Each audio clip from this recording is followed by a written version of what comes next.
Watford 2, Arsenal 3. Another massive win, and we're sitting in that fourth spot, and I cannot wait for the rest of the season. Let's get into my 5 at 5. Number 1, pure confusion on my part. I want you guys to do me a favour and help me out here. In the comments below, was that a good performance or a bad performance? Because I just don't know. On one hand, we've gone away to a team struggling and fighting for survival. We've scored 3 goals. We've had 16 shots. And then on the other hand, I think to myself, we conceded 7 shots on target to our 4. And one of the goals we conceded was an absolute wonder goal. We can't do much about that. We played some amazing football, some lovely goals, some brilliant passing moves. On the other hand, the last 25 minutes were awful. I kind of feel like Watford had the ascendancy. So I'm confused. I want your help. Let me know, good performance or bad performance, because I think even Mikel Arteta suggested that he wasn't happy with some elements of the game. And in the aftermath, if you watch my interview, if you watch my post-match reaction that I did yesterday, I couldn't quite figure out whether it was a good game or a bad game. And I felt as though all it was that the best 2 players on the park, Xhaka and Ødegaard, were wearing Arsenal shirts. If the best 2 players on the pitch were wearing Watford shirts, they probably would have got something out of that game, maybe even 3 points out of the game. So we're lucky that the people that stepped up were Arsenal players. But boy, I'm confused. All I know is that we need to be better than that if we're going to go and secure top 4.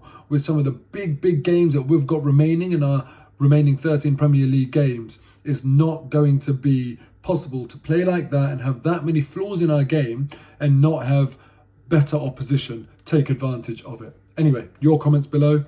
Good performance or bad performance. Number 2, and it's one of those underappreciated players who come in, do a job, the fans don't really talk about them that much. In a way, that's not a bad thing, because some players, they get slated left, right and centre. But I'm talking about Cedric. He's come in and hasn't really attracted that much attention, which when you are in a squad in the role that he's doing, where he comes in as sort of a second choice, that's probably a good thing, because if you are getting a lot of attention, it's probably because you're not doing what you're meant to be doing. But Cedric, he's come in, and look, he's not perfect. There was a little bit of sloppy play yesterday at times, but overall, I think he's done a really solid job, and he deserves a bit of appreciation. And one thing more than anything else yesterday, where I feel like just he's not received any appreciation, is for Martinelli's goal, which turned out to be the winning goal. Even Mikel Arteta has received praise for his part in that goal, but Cedric's involvement has been totally overlooked.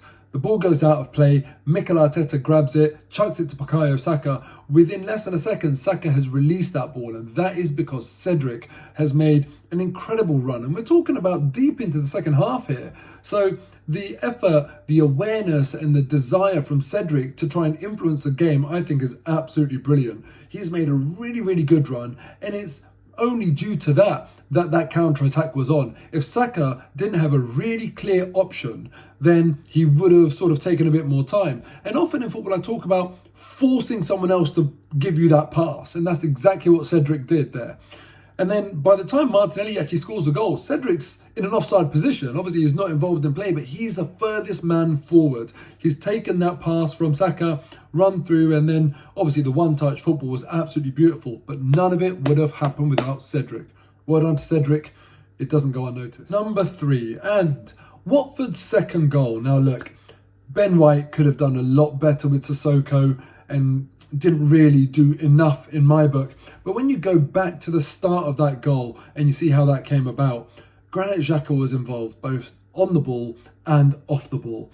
And look, it didn't cost us on this occasion. We still managed to get 3 points out of the game. But the first moment where Xhaka sort of didn't show the best game management was when he received the ball on the left-hand side and he played a raking ball across the pitch. Quite unnecessary, and surely you've got to have it in your mind that if you lose the ball there, Watford have got quite a good run at goal, especially when you're a central defensive midfielder. And I know that part of his role is to kind of fill in on the left and right at times, depending on the system on any given match day, or largely if Tomiyasu's available or not.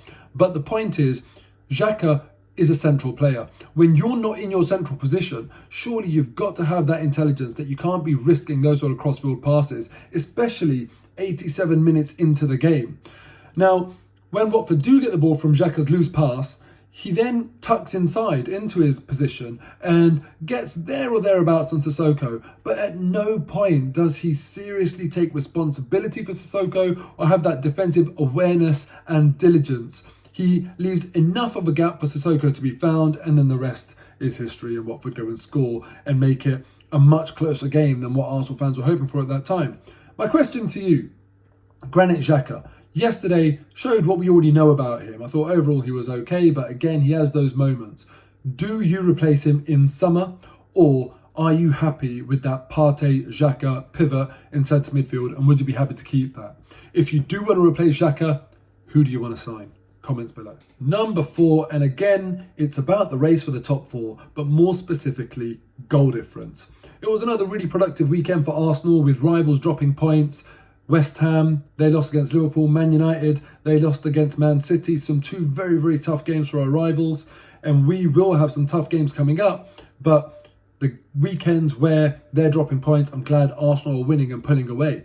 But also, not just in terms of points, we're pulling away in goal difference as well. At the start of the weekend, West Ham were the goal difference leaders in this little group of teams with 12. Arsenal were on 11, Man United were on 10, and Tottenham on 3.